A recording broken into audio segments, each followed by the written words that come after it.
Dudes, this is an odd angle to do a video from.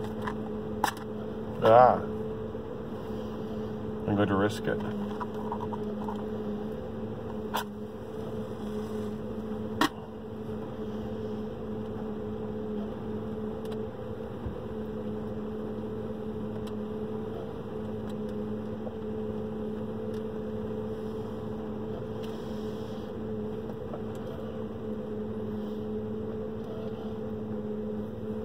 Why this odd angle? Because the phone is in my steering wheel.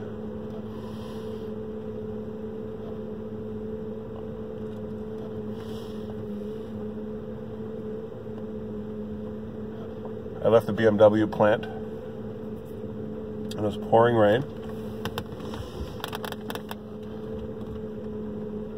So I'm just gonna hang out in my truck for a little bit. Dry off a little. And I'm going to smoke and review, for your pleasure, Giubileo d'Oro. Golden Jubilee. I suppose if I had done my research, I would know how many years are signified by the Golden Jubilee. The golden anniversary. 1876. Maybe it has nothing to do with how old Savinelli is. Savinelli, 1876. Failing to come into focus. There you go. Anyway, this is what I'm smoking.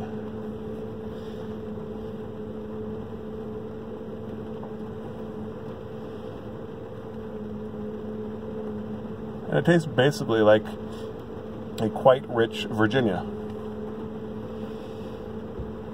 I'll go into more detail shortly. But first I wanted to read for you, well, this quite fabulous description, written either by the folks at Savinelli or at Laudisi. It goes a little something like this. For this opulent blend, only the zestiest Virginias were sourced from the US and Brazil, then mixed with creamy Cyprian Latakia and cold pressed for a simple but exquisite all-day English mixture.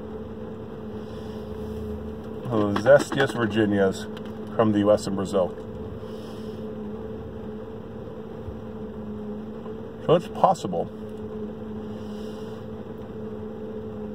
that some of the tobacco that I featured in those videos I took in Brazil are in my pipe now. How about that? It's a possibility. The closest thing I would compare it to would be University Flake. And it's actually visually kind of reminiscent of Virginia Flake. Believe it or not, it's actually cut, sliced, a little finer. So, here's what it looks like. You can see I've broken up a couple pieces already. And this I've never seen. It's actually cut into 3. Chook, chook. Well, it's cut into thirds. This is what comes out. Isn't that absolutely gorgeous? Just look at that.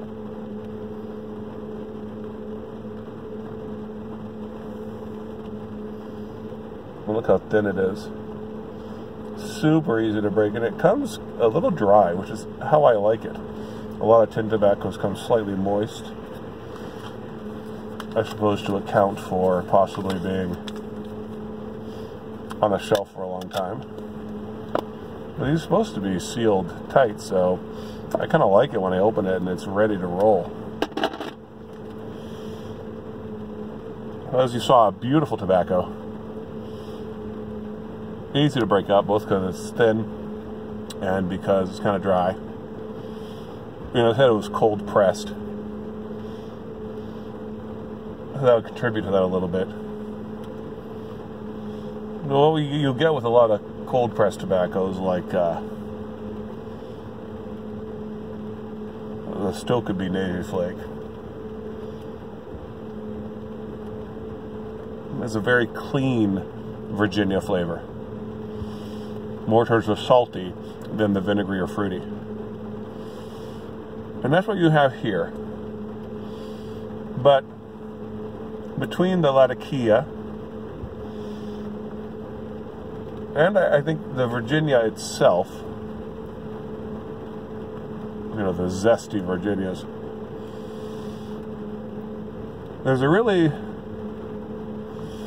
some weight behind it. It's not just bright salt. So there's a complexity that's barely present, but you really feel it. Like it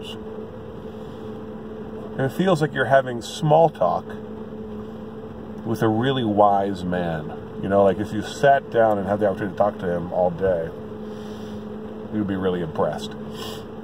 But as it happens, you're just having a casual conversation. So for a purported all-day smoker, it's really got quite a bit of weight. I'm really pleased with it. So there's the saltiness, the brownness that I usually, like a lot of Virginias that are really aged or cured in different ways have really heavy, meaty flavors. So what this has is like a light beef jerky that I think of as brownness, but it's really a light beef jerky with just a touch of pepper.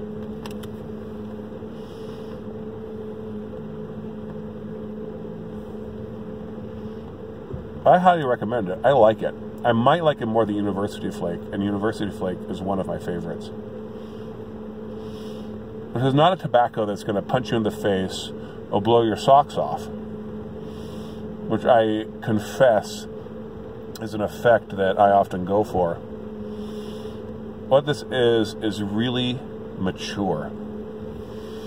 You know, it feels like when you have a really expensive bottle of wine and you realize what wine is supposed to taste like. Like, it doesn't have to be ostentatious. It doesn't have to punch you in the mouth. You realize that kind of the high end of things often has a luxurious subtlety. That's what this has. So like I said, not going to blow your socks off, but will please you. I therefore highly recommend it to you. Savinelli's Giubileo d'Oro. Peace of Christ be upon you, and I'll talk to you boys soon.